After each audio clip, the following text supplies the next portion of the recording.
welcome, folks. There's more or less good news. Do any of you watch Dr. Fauci? I think that man has gained a reputation as being, as anyone who's as devious as anybody could possibly be. He never tells you the truth. He never tells you with the truth. And over and over and over again, people say, well, what are the rules? Well, we're not quite sure what the rules are. Well, the CDC has finally said, okay, if you've been fully vaccinated, you don't need to wear a mask. I hate masks. People are actually outside. They're playing tennis with masks on. It's just the most ridiculous thing in the world. And don't you? I don't get it. And then I see people driving in their car by themselves wearing a mask. And I'm like, really? It's just so insane. It's just utterly insane. You have about as much chance of being hit by a meteor as you do catching COVID outside anywhere. And, it's just ridiculous. But anyhow, much of the country has already moved off from the mask rules as the number of COVID cases and deaths have dropped sharply. Abigail Robertson takes this look at the latest CDC guidelines. President Joe Biden and the CDC now say fully vaccinated people wearing masks can safely attend things like indoor worship services, workout classes, and restaurants. Beginning today, gathering with a group of friends in a park, going for a picnic, as long as you are vaccinated and outdoors, you can do it without a mask. The CDC considers individuals fully vaccinated 2 weeks after receiving the second dose of the Moderna or Pfizer vaccines, or 2 weeks after the single-dose Johnson & Johnson shot. If you are fully vaccinated, things are much safer for you than those who are not yet fully vaccinated. New data from the CDC shows nearly 8% of those who got the first shot are skipping the second dose, and the daily number of people getting vaccinated is declining, despite vaccines now being available to all Americans over 16. And then them also putting the Johnson & Johnson on pause, it really made me think more than twice about going back and getting the second one. The Johnson & Johnson vaccine is back in play after the CDC decided the benefits outweigh the risk. But according to a new ABC News poll, 73% of Americans not yet vaccinated say they won't take it. The COVID-19 vaccines have been through many transparent, rigorous processes that continue to prove they are safe and effective. In an effort to combat vaccine hesitancy, West Virginia Governor Jim Justice is offering $100 savings bonds to people 16 to 35 who get vaccinated. I'm telling you, it's time, West Virginia, to shut this thing down. The CDC also says children's summer camps can reopen, but since the vaccine is not yet approved for individuals under 16, they say mask wearing and social distancing will still be necessary. Reporting from Virginia, Abigail Robertson, CBN News. You know, this whole social distancing thing is a dead Italian who came up with a 6-foot thing. Really, the actual social distancing is 3 feet, not 6, for example. But everything's set off at 6 feet. The whole thing is confusing and it scared people. We've got this massive terror going on, like you've got to go around with a mask. I must say, when that J&J one-dose vaccine came out, I said, let me try it. And so they had a wonderful program from the Chesapeake Department of Health. I went in, it was magnificent. I had the shot.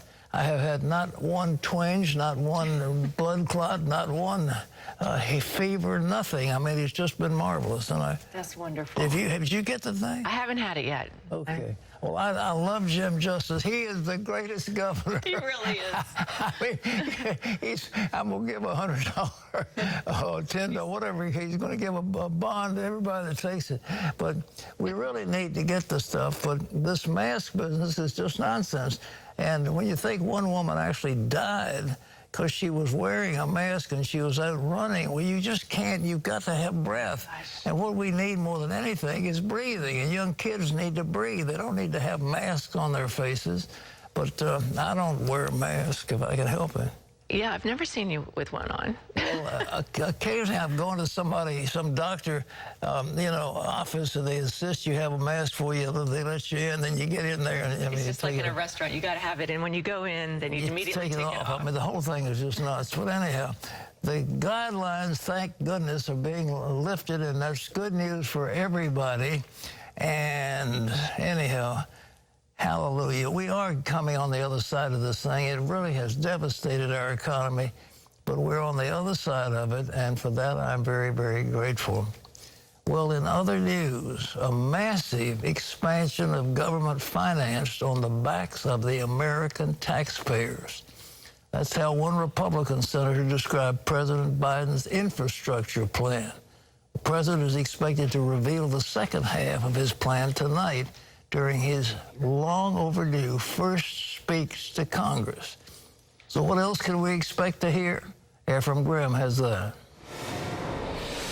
Pat, the president is putting the finishing touches on his first speech to a joint session of Congress as he prepares to address lawmakers and the American public tonight. This comes as he draws closer to the critical 100-day measuring stick. CBN News White House correspondent Eric Phillips has more. The president's 100-day mark hits on Friday, 2 days after he addresses Congress. During his speech, he is sure to address the accomplishments of his administration so far, as well as give the American people more details about the second part of his infrastructure plan. Front and center, President Biden is expected to take a victory lap for progress made in the pandemic, for doubling his original goal of 100 million shots in arms in his first 100 days. So help me God. Congratulations, Mr. President. From the day Biden was inaugurated, he promised to take on the pandemic and the economy, the two biggest monsters he said he'd need to slay.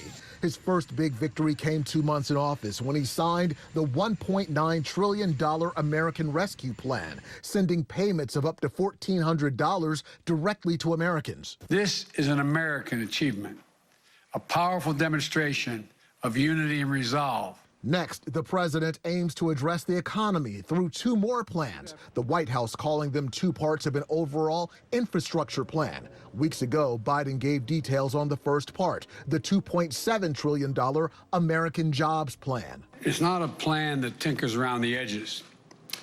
It's a once-in-a-generation investment in America. It is a massive expansion of the government, financed on the backs of the American taxpayers with taxes that will hurt the economy and cost us jobs. The president said Wednesday night to give details on the second part of the infrastructure plan, dubbed the American Family Plan, which is sure to meet opposition. He will also have to address administration setbacks like the crisis at the southern border, where migrants, particularly unaccompanied minors, are overwhelming facilities there, sparked by the reversal of some Trump immigration policies. Also, an uptick in mass shootings across the country has left the West Wing scrambling to uphold pledges of gun control and to address what it calls systemic racism that disproportionately affects black and brown people and how they're policed. Then there's the issue of bipartisanship, one that Biden hit hard on the stump and in his inaugural speech, pledging to reach across the aisle. President Biden's inaugural speech rings hollow. Instead of trying to bring us together, he's on the phone making sure a couple of Democrats will not work with the Republicans. The president has also been criticized for taking longer than some of his predecessors to address Congress. Should he have given his address earlier? I don't think so. He's obviously been busy. He's had a pandemic crisis and a crisis of getting vaccines out. He's had an economic crisis. So I think it's appropriate at the 100-day mark, he can come to Congress and report on what he's been able to achieve in vaccine distribution and in economic recovery. Know yet if the president will call on Americans to support measures like H.R. 1, which is the election reform bill, or D.C. statehood. We know that the president supports both of those measures. We know that they have passed the House and are now headed to the Senate. And, Pat, we know right now that the president's approval rating hovers right around 52%. Now, what can you tell us more about the spending bill? It looks like it's a big giveaway to liberal constituencies. It's not really about infrastructure at all. That's a lie, isn't it? Well, we know that the bill is going to include things like universal child care for those 3- and 4-year-old children. It's a $1.8 trillion bill that will also include things like extension of paid leave and free tuition, free college tuition at community colleges for everyone, regardless of income. And that would include dreamers who were brought here as children illegally to this country and still remain here at this time. That's just some of the highlights of the plan. Now, to your point, some argue that has nothing to do with infrastructure in the way of bridges and, say, waterways and other types of physical infrastructure. But the White House intends this to be an address to the social infrastructure of the country, and that's how they're trying to sell the second half of this infrastructure bill. Well, you know, it's an interesting thing. 60 Minutes went to work on DeSantis from Florida because they thought he might be a potential candidate for the Republican nomination. And now South Carolina Senator Tim Scott is going to deliver the GOP response. And I understand the Washington Post has got 3 or 4 fact checkers trying to go after his background. Do you know anything about that? Yeah, we are aware that he is going to deliver the response to the president's speech tonight. What we're expecting there, Pat, is actually more of what we've seen from Republicans. That is them to rebuke this idea of too much government spending, right? We're talking about the second part of this infrastructure plan costing $1.8 trillion. That's on top of the American Jobs Plan, which is costing more than $2 trillion. That's on top of the already passed American Rescue Plan. And so Republicans are generally saying this is too much, too fast, too much government spending. On top of that, Republicans are opposed to these major tax hikes that the president is proposing to pay for all of this. That is tax hikes against the wealthiest in the country. Republicans say that, as well as corporations, and Republicans are saying that should be perhaps walked back a bit. And I think another point that you can expect tonight in the Republican response is the fact that a lot of this, the GOP feels, is being done without a bipartisan effort. As much as the president talked about bipartisanship during his campaign and during his inaugural address, Republicans by and large feel that these are not efforts that are being seen as reaching across the aisle, but rather being steamrolled through. Thanks, Eric. You know, well, if we get full coverage of President Biden's address tonight, you can sure to tune in live to the CBN News channel and our app beginning at 8:45 if you want to hear it. I imagine most of you want to go watch an entertainment program somewhere. I for one, am not going to be tuned in for it. I just don't care. All right. Well, he's still the president. And well, he's it's questionable. Anyhow, I often wonder who's pulling the strings and who's putting the words in his mouth, because it just doesn't seem like we've got a person who's in charge of things mentally and otherwise. Ephraim. Pat, well, if you spent any time sitting outside in your hammock, you might have noticed it is hotter than usual for this time of year. It's all part of a big warm up across the South. Along the East Coast, temperatures hitting the mid to upper 80s, with Washington, D.C. expected to top out at 90 degrees today. The high numbers will dip down into the 70s over the weekend, but forecasters expecting a hotter than average temperature for the month of May. Pat? Well, it looks like, you know, I was at my house. I was out yesterday outside, and it just seemed like it was real hot. And I got in, and we have a little indoor thermometer, and it was reading 91 degrees. My goodness. In the shade. And I think, good grief. It was going up like 50 degrees. It used to be like 30 or 40, and now it's jumped. I mean, what in the world is happening? Well, I don't know if this is global warming with vengeance coming on us, but it does look like we're going to have a really, really hot summer.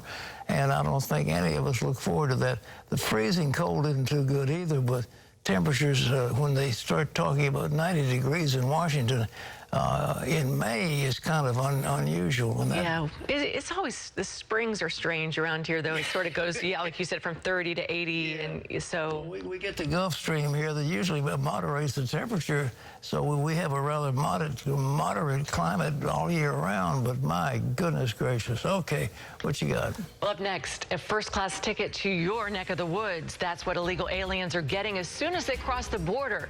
And get this, even if they have COVID. Don't miss this explosive report.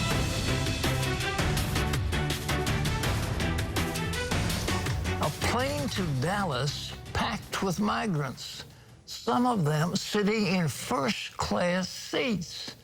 Well, where do thousands of illegal immigrants surging across our border go each day?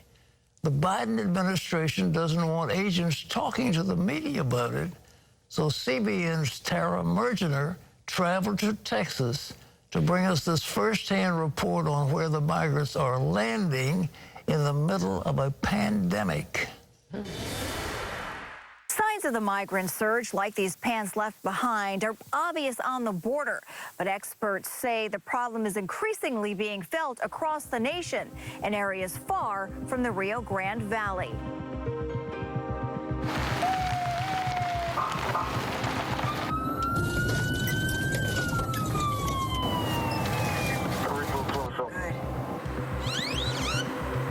Sneaking into Texas's Rio Grande Valley, now by the thousands per day. Most traveling through multiple countries to get here in search of the American dream. Were you worried that once you got here, if they would let you in or not? Yes, I was worried, but God granted this opportunity. Record numbers taking that same chance, nearly all paying smugglers to get them here, then turning themselves into border agents. And within hours, dropped off by the dozens at area shelters. Bus stations. We supply them with backpacks that'll have water and blankets, masks, a snack pack. And even airports. On our plane to Dallas, migrants packed the flight, some with first-class tickets. Due to the lenient immigration policies now in place, most will never face a judge. Usually you're given a court date and you are supposed to appear, which most don't appear, but at least you're given a court date. Now they're not even given a court date. Once again, we have to begin with the rising cases of coronavirus in the U.S. Not to mention, this is all happening during a pandemic.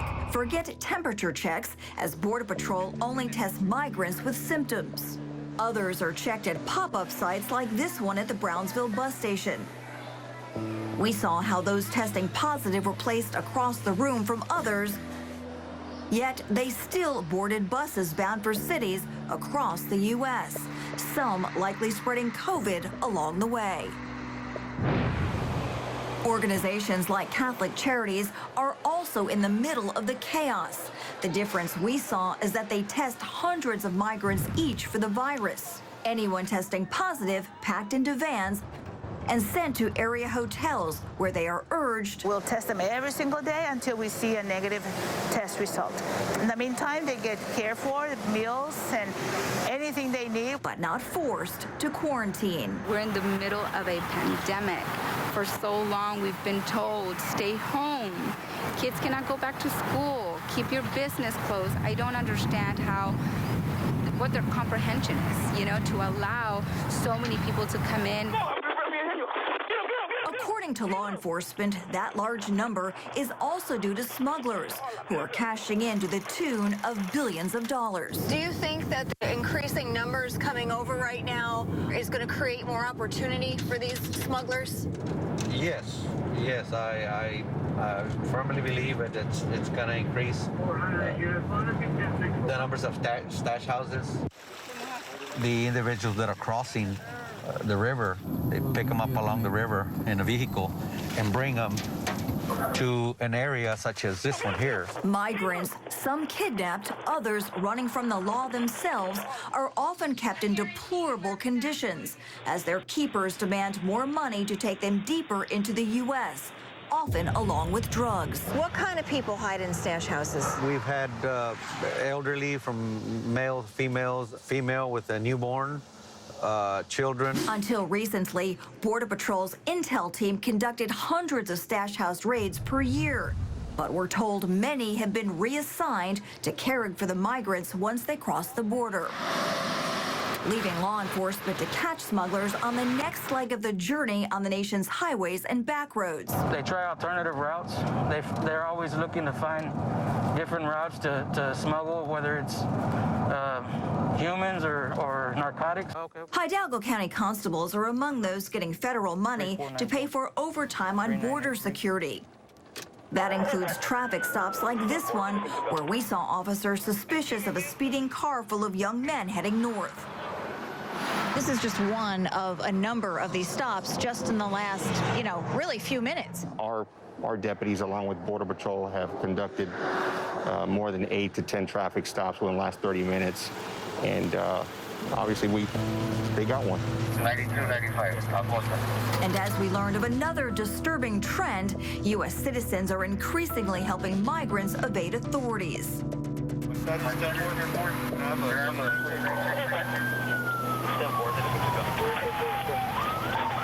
All of this leading to the same question: who and how many more migrants get away each day?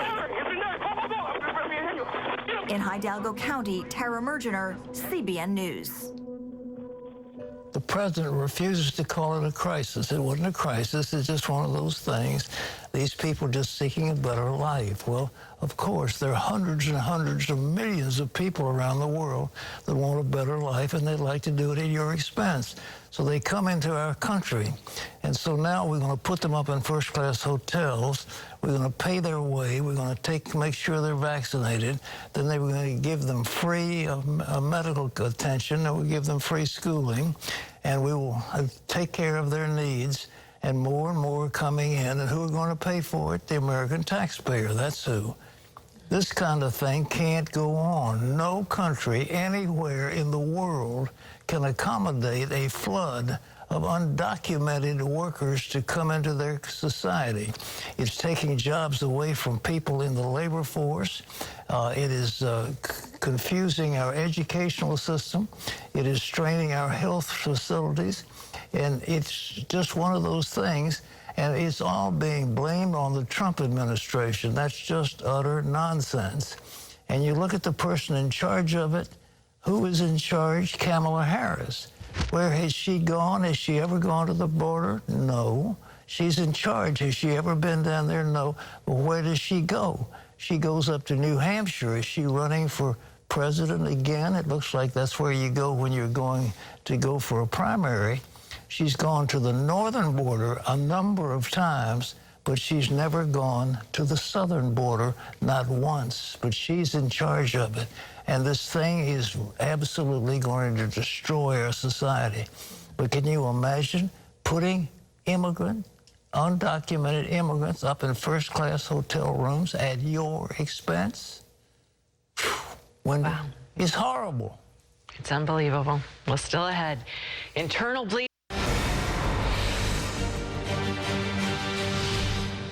And welcome back to the 700 Club for this CBN News break. More tensions in the Persian Gulf, an American warship firing warning shots when Iranian patrol boats came too close.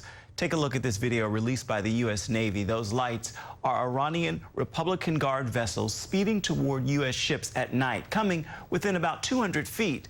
That streak of light across the screen is one of several shots fired by the USS Firebolt to warn them away. It is the second time in a month Iranian ships have harassed U.S. vessels in the Gulf. Republican governors signing anti-abortion measures in 3 states. Arizona Governor Doug Ducey signed a bill that bans abortions due to genetic defects like Down syndrome. Doctors who perform such an abortion could face felony charges. Idaho Governor Brad Little signed a bill Tuesday outlawing most abortions once a fetal heartbeat is detected, but it will require a federal court ruling to go into effect. And Oklahoma Governor Kevin Stitt signed 3 bills limiting abortion, including a fetal heartbeat measure. Want to remind you, you can always get the latest from CBN News by going to our website at cbnnews.com. Pat and Wendy are back with more.